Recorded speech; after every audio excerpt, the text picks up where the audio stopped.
Good day, everyone, especially to you, Ma'am Perin. Good day. So, we are the group 3 from section A, and we're here to discuss the descriptive research. And this presentation also includes the description or definition given by the different authors, its characteristics, advantages, disadvantages, the descriptive research methods, including surveys, case study, etc., and the content analysis. So without further ado, let's begin.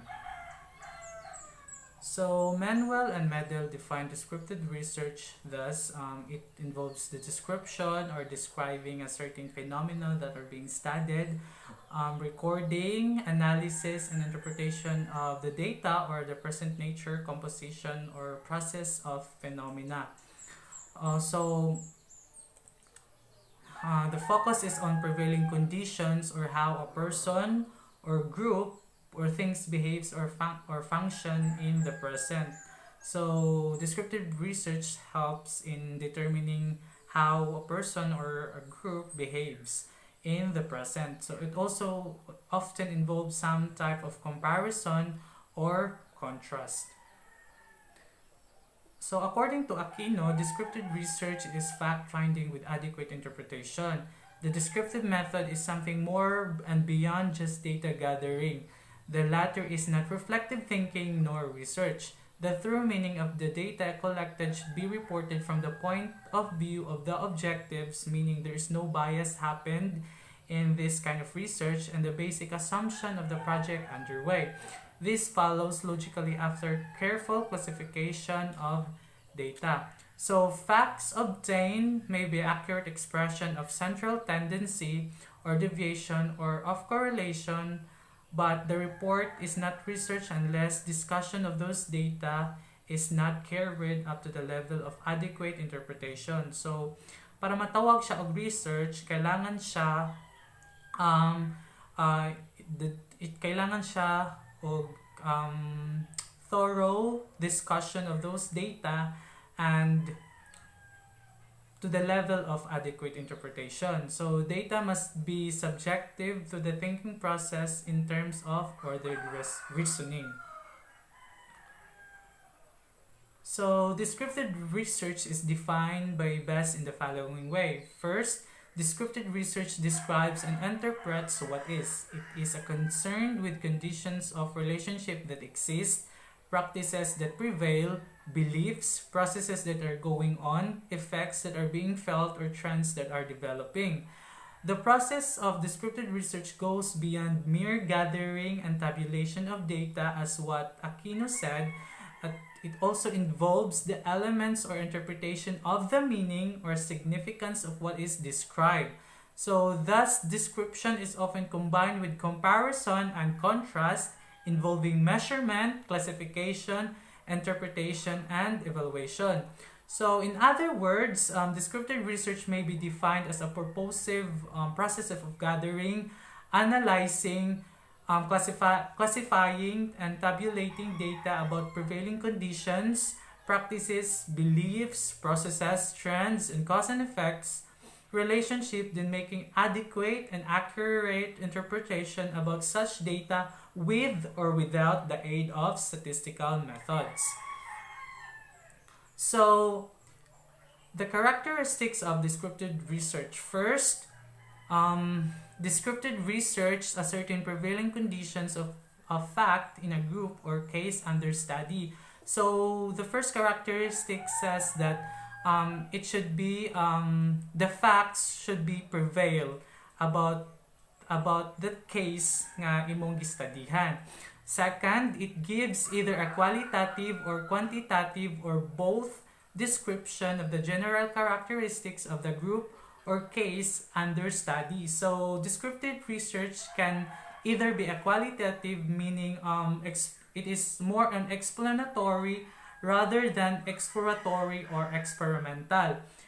And quantitative, it is using a statistical and numerical analysis methods. It involves numbers, or it can be both. Third, what caused the prevailing condition is not emphasized. Fourth, Study of condition at different periods of time may be made, and the change or progress that took place between the periods may be noted or evaluated for any value it gives. So the fifth, comparison of the characteristics of two groups or cases may be made to determine their similarities and differences. And six, the variables or conditions studied in descriptive research and not usually controlled. So, random variables are used in descriptive research. Therefore, it is not in the hands of researchers to control the variables of descriptive research. In descriptive research, the natural behavior of participants is observed to learn about them. Seventh, descriptive studies, except in case studies, are generally cross-sectional. That is, it studies the different sections belonging to the same group.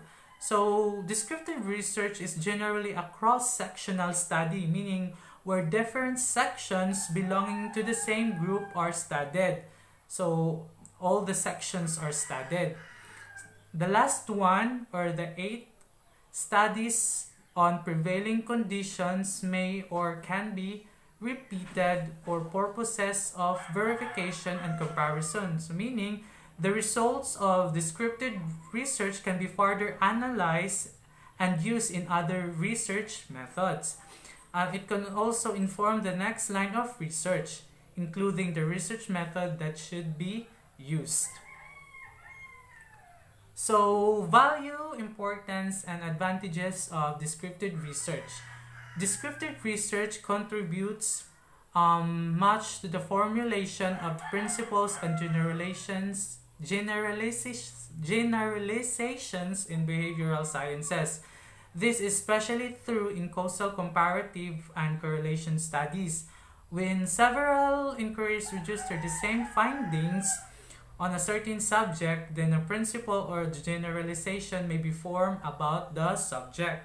Second, descriptive research contributes much to the establishment of standard norms of conduct, behavior, or performance. So, descriptive research really help in founding a norms to be followed, or norms of conduct or behaviors or performances of a certain participant.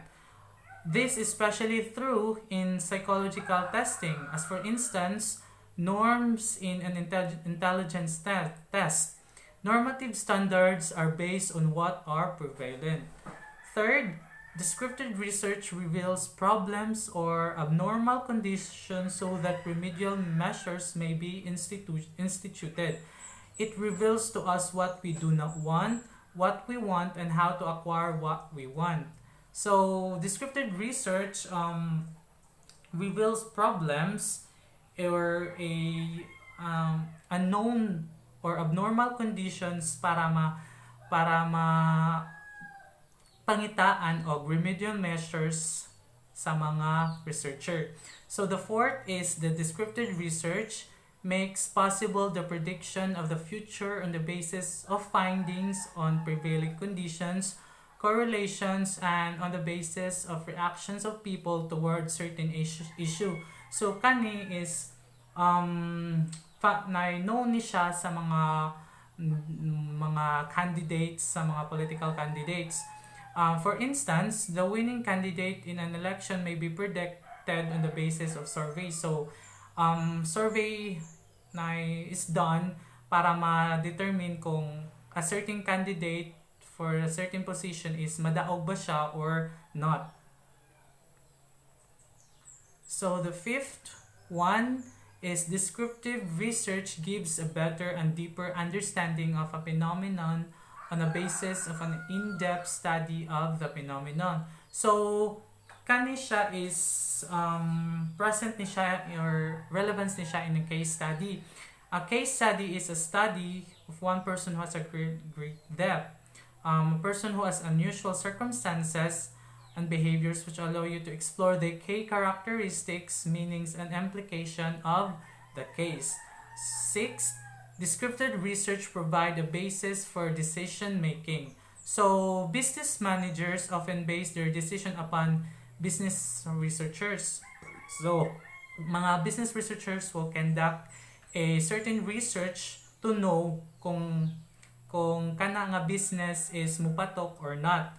And government policymakers usually rely upon descriptive investigation for making the needed policies. In education, the curriculum has been constructed based upon descriptive research in child and adolescent psychology.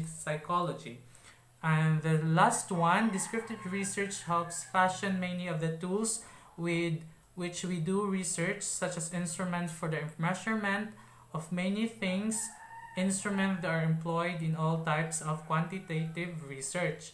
So, these instruments include schedules, checklists, scorecards, and rating scales. Descriptive studies contribute to the development of these data gathering devices in two ways. First, through creating a demand for them, and second, through providing the normative, which is those norms, standardizing procedures by which the scales are evaluated and calibrated.